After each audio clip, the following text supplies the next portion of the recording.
Bapak, Ibu, saudara-saudari terkasih dalam Tuhan kita Yesus Kristus, semoga kita sekalian senantiasa beroleh damai sukacita, berkat berlimpah dan kasih karunia Tuhan. Amin. Berjumpa kembali di channel Salvator, channel Renungan Sore dan Pujian Mazmur.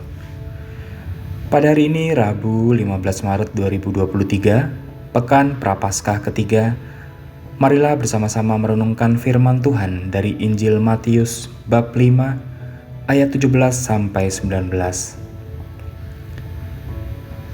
Tuhan beserta kita sekarang dan selama-lamanya.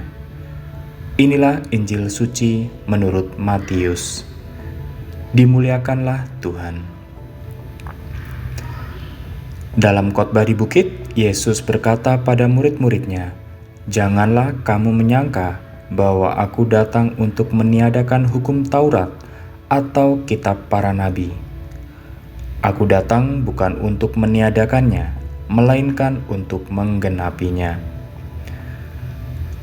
Karena aku berkata kepadamu, sesungguhnya selama belum lenyap langit dan bumi, satu iota atau satu titik pun tidak akan ditiadakan dari hukum Taurat sebelum semuanya terjadi. Karena itu, siapa yang meniadakan salah satu perintah hukum Taurat, sekalipun yang paling kecil, dan mengajarkannya demikian kepada orang lain, ia akan menduduki tempat yang paling rendah di kerajaan surga. Tetapi siapa yang melakukan dan mengajarkan segala perintah-perintah hukum Taurat, ia akan menduduki tempat yang tinggi di dalam kerajaan surga." Demikianlah Injil Tuhan. Terpujilah Kristus. Bapak, Ibu, dan saudara-saudari terkasih, saya akan mengawali renungan sore ini dengan kutipan dari perikop yang kita sama-sama dengarkan tadi.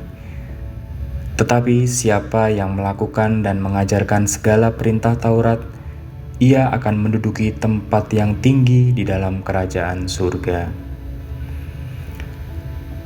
Bapak, Ibu, dan saudara-saudari terkasih, manusia dan hukum atau peraturan adalah dua entitas yang tidak dapat dipisahkan. Karena sebagai makhluk sosial, kita hidup bersama dengan sesama. Kita semua memiliki kepentingan masing-masing dan kecenderungan untuk saling berkompetisi dalam memenuhi kebutuhan maupun keinginan dalam hidup ini. Bahkan, seringkali berusaha mengalahkan satu sama lain. Jika dibiarkan, hal ini dapat menimbulkan kekacauan.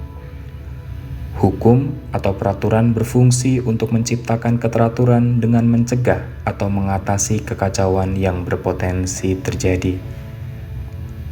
Hukum diharapkan mampu menciptakan equilibrium atau keseimbangan yang dapat mengatasi berbagai kepentingan yang saling berhadapan.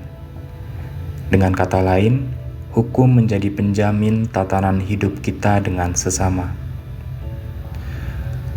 Agar fungsi hukum dapat terwujud, maka kita semua dipaksa untuk mematuhinya. Keterpaksaan ini bukan bertujuan memperbudak kita, melainkan membebaskan setiap kita dari nafsu pribadi masing-masing. Ketika kita terlibat dalam melaksanakan hukum tersebut, barulah kita dapat mengevaluasi dan menyempurnakan hukum atau peraturan tersebut. Inilah yang dimaksud oleh Yesus dalam bacaan Injil tadi, bahwa Ia datang bukan untuk meniadakan Taurat, melainkan untuk menggenapinya dengan ajaran kasih. Yesus bukanlah pembangkang, melainkan Ia yang menyempurnakan hukum yang ada, karena Dialah yang telah melaksanakan Taurat secara sempurna dan mampu mengevaluasinya. Kita pun diajak untuk berani melaksanakan ketetapan yang berlaku. Melalui pelaksanaan hukum itulah kita akan menjadi lebih paham dan dimampukan untuk memperbaiki, bahkan mengembangkan aturan yang berlaku. Jangan sampai kita terjebak pada keinginan untuk mengkritik sebuah peraturan atau hukum yang ada tanpa pernah menjalankan peraturan tersebut. Itulah sebabnya Yesus mengajak kita untuk berani melaksanakan peraturan terlebih dahulu, baru mengajarkannya pada sesama. Bayangkanlah Allah yang mengajak kita untuk menjalankan ketetapan dan hukum-Nya, sehingga kita boleh merayakan keselamatan yang telah dianugerahkannya. Bagaimana evaluasi dan penyempurnaan hukum baru dapat dilakukan setelah kita melaksanakan hukum tersebut dengan benar? Marilah berdoa. Ya Bapa, kami bersyukur atas sabda-Mu hari ini yang mengajarkan kami tentang sikap Yesus terhadap hukum Taurat. Yesus, ajarlah kami untuk berani melaksanakan ajaran kasih-Mu, sehingga kami dapat memperoleh keselamatan dan berkat yang datang daripada-Mu. Amin. Marilah Bapak, Ibu, saudara-saudari terkasih, kita tutup renungan sore ini dengan perutusan. Kiranya kita akan belajar melaksanakan aturan dan hukum yang berlaku dengan sepenuh hati. Tuhan memberkati.